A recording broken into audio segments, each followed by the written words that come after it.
This is a 2014 Gibson ES-330 1961 VOS reissue, and it's lovely.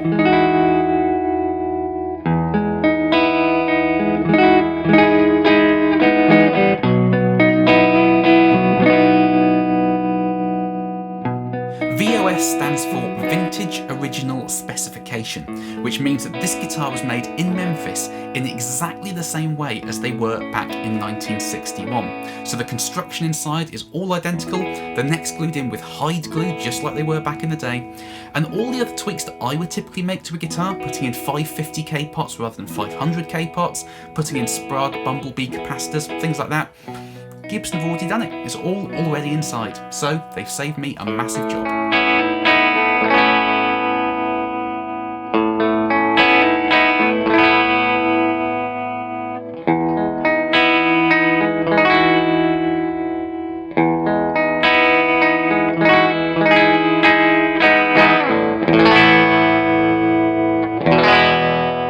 Now, the 330 is one of the lesser known ES guitars that Gibson ever made. It's only in the last 6 years or so that these things have been reissued, whereas the 335 has been in production ever since it was introduced. Now, while you might not see too many of these knocking about, you'll of course all be familiar with the Epiphone Casino, made famous by the Beatles among others.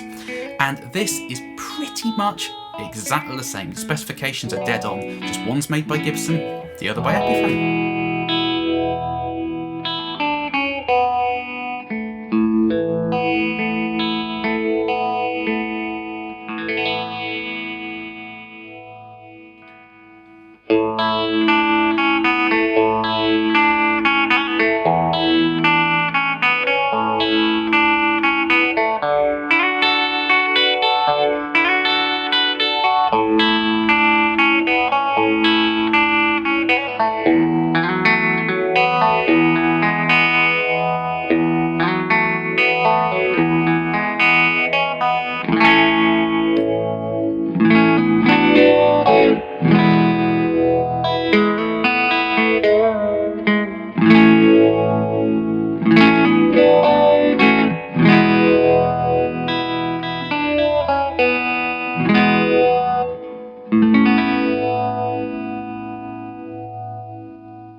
On the surface of it, this looks very similar to a Gibson 335, but there's two very important differences.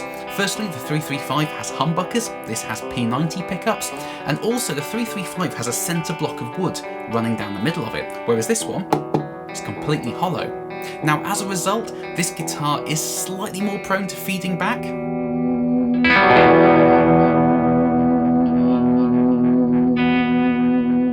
There we go.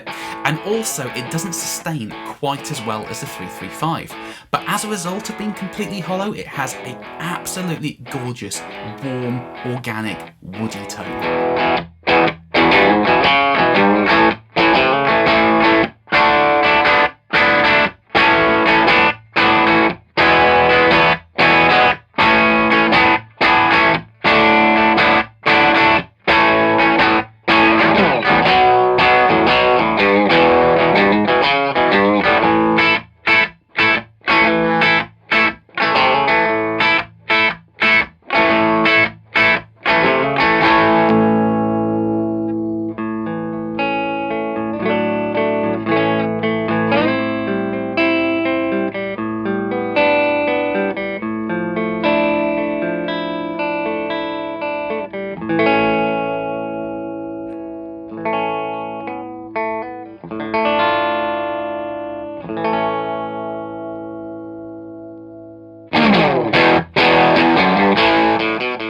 The hollow body gives it a really thick low end, and these P90s, when you want them to, gives it a real bite in the upper mid, so the two balance out really nicely. Now, this guitar is typically associated with jazz and blues, and it does have that warm, jazzy sound, but if you want to rock out, stick it on the back P90, and it absolutely loves gain.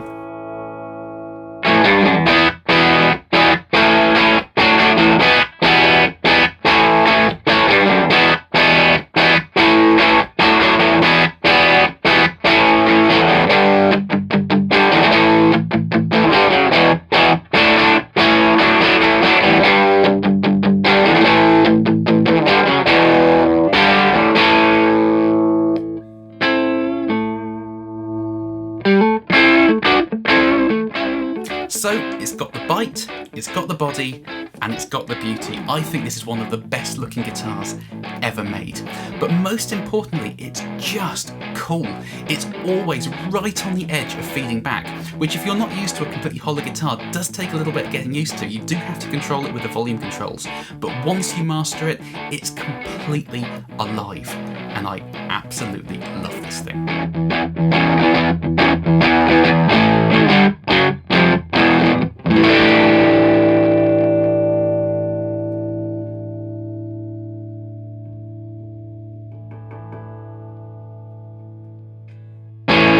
So, if you're after a vintage sounding ES guitar that is absolutely perfect for recording, this is the one.